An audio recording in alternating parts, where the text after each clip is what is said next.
স্মরণে এবং প্রথম বর্ষপূর্তি উপলক্ষে আজকে আমাদের ছাত্র সমাবেশ। আমরা আশা করি 10 লক্ষের অধিক আমাদের ছাত্র জনতা এখানে উপস্থিত হবে। অলরেডি অনেক লোকজন চলে এসেছে, আরও জেলা থেকে আগত যারা তারা মিছিল নিয়ে আসবে সমাবেশের উদ্দেশ্যে।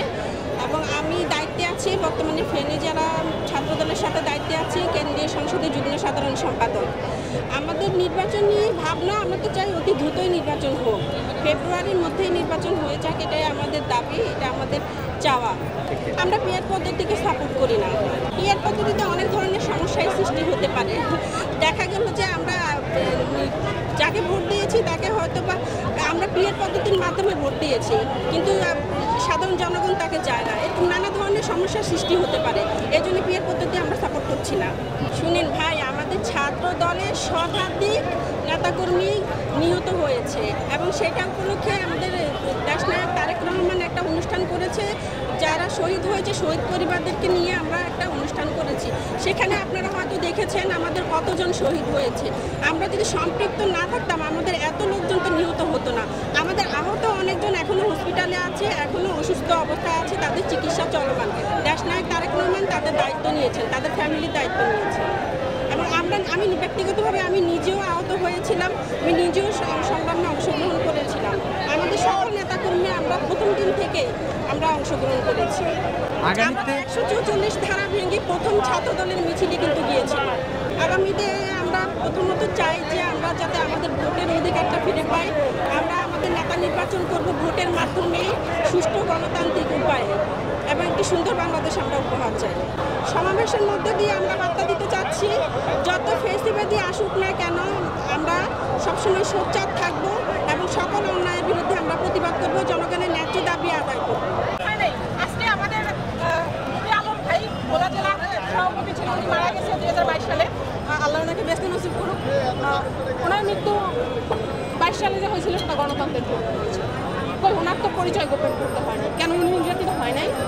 ছাত্র দলের প্রত্যেকটা কর্মী নির্যাতিত হয়েছে, আমরা প্রত্যেকে নির্যাতিত হয়েছি, তবু আমরা বুক খুলিয়ে বলেছি আমরা ছাত্র দল করি। তারা সেই সাহসটা পায় না, তাদেরকে গুপ্ত সংগঠন বলে, উনি তাদের অনেক আক্ষেপ। তারা দেখবেন যে বিভিন্ন সময় আমরা এখন কথা বলতে টিভিতে ভয় পাই। কারণ কি জানেন, আগে মিছিল করতাম, আপনাদের বিভিন্ন চ্যানেলে সাক্ষাৎকার দিতাম, সেই সাক্ষাৎকারে সর্বোচ্চ দিয়ে একটা হাস্যকর কমেন্ট আসতো, কিন্তু কেউ মানে এই ধরনের ল্যাঙ্গুয়েজ ইউজ করে গালাগালি করতো না, যে ধরনের ল্যাঙ্গুয়েজ ইউজ করে শিবিরের গোলাপান গালাগালি করে। আপনি দেখবেন অনলাইনে প্রচুর পরিমাণে আইডি থেকে মানে প্রচুর পরিমাণে বাজে বাজে ল্যাঙ্গুয়েজ ইউজ করে গালাগালি করতেছে, এই করতেছে।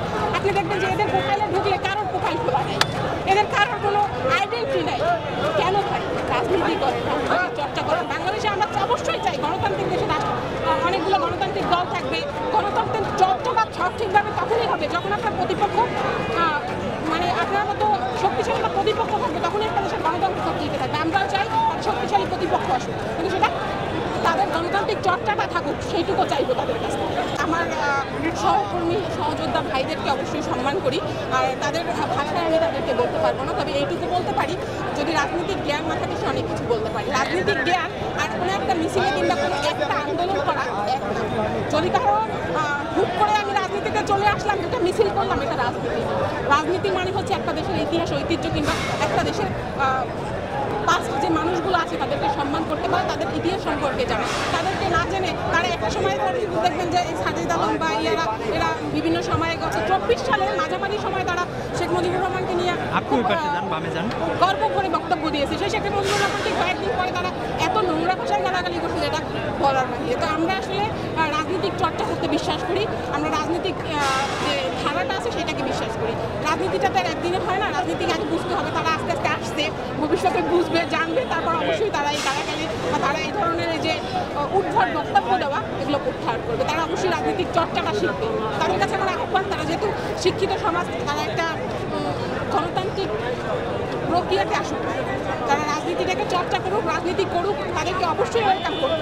তারা অবশ্যই আমার থেকে বড় হবে না, তারপরও বলবো যে বিভিন্ন সময় তাদের যে বক্তব্যগুলো আমাদের সিনিয়র নেতাদেরকে নিয়ে দেয়, তাদেরকে একটুখানি ওই নেতাদের বা ওই মানুষগুলোর ইতিহাস পড়ে আসতে হবে। যারা আমাদেরকে নিয়ে কথা বলে, ছাত্রদলের ত্যাগ তিতিক্ষা নিয়ে কথা বলে, তাদেরকে বলবো ছাত্রদলের ইতিহাসটা একবার পড়ে ছাত্রদলের প্রত্যেকটা পোলাপানের না পারেন 2-4টা পোলাপানের জীবনের যে গল্পটা আছে ওইটা একবার দেখে আসবেন, তাহলে বুঝতে পারবেন যে ছাত্রদল আসলে কি। আমরা এতদিন ধরে একটা রাজনৈতিক প্রসেসের মধ্যে থেকে আসছি, আর তারা হচ্ছে হুট করে আসছে, তারা হুটহাট একটা বক্তব্য দিচ্ছে, আমরা সেটা পারবো না। কারণ আমাদের রাজনৈতিক ক্যারিয়ারটা খুব আস্তে আস্তে করে দেশটাকে একটু একটু করে ভালোবাসতে শেখাবে। দেশটাকে কেউ হুট করে ভালোবাসা হয় না। আমার পরিচয়, আমি কেন্দ্রীয় ছাত্রদলের সহ-সাংগঠনিক সম্পাদক। আসলে বিএনপি বরাবরই বড় বড় সমাবেশ করে, তো এবার একটু ব্যতিক্রম। এবার আমরা বাংলাদেশে স্বাধীনভাবে সমাবেশ করতেছি। আর গত বছর জুলাই আগস্টের মানে আমাদের যে গণঅভ্যুত্থান আন্দোলন ছিল, আন্দোলনের পর আমরা স্বাধীন বাংলাদেশে এই প্রথম ঐতিহাসিক সমাবেশ হবে। এই সমাবেশ হচ্ছে এই দেশের জনগণের কল্যাণের সমাবেশ। এই সমাবেশের মাধ্যমে আমরা আমাদের মানে ভবিষ্যতে কি কি আছে সেগুলো আমরা করব। আসলে জুলাই আন্দোলনে এনসিপি বলেন আর বিএনপি ছাত্রদল বলেন, সব দল বলেন, প্রত্যেক দলের ভূমিকা অনেক বেশি। যেমন এনসিপিরও ভূমিকা আছে, তেমনি আমাদের বাংলাদেশ জাতীয়তাবাদী ছাত্রদলের ভূমিকাও আছে। কিন্তু আমি বলবো বাংলাদেশ জাতীয়তাবাদী ছাত্রদলের ভূমিকা সবচেয়ে বেশি, কারণ বিগত 17 বছর আমরা এই আন্দোলনই করে আসছি। আমরা আন্দোলন করে মানে একটা আছে না যে একটা জিনিসকে আঘাত করতে করতে যখন সে এমনিতেই মানে দুর্বল হয়ে যায়, তখন এনসিপি আমাদের সাথে যোগ হয়েছে, তখন স্বৈরাচার হাসিনার পতন হয়েছে।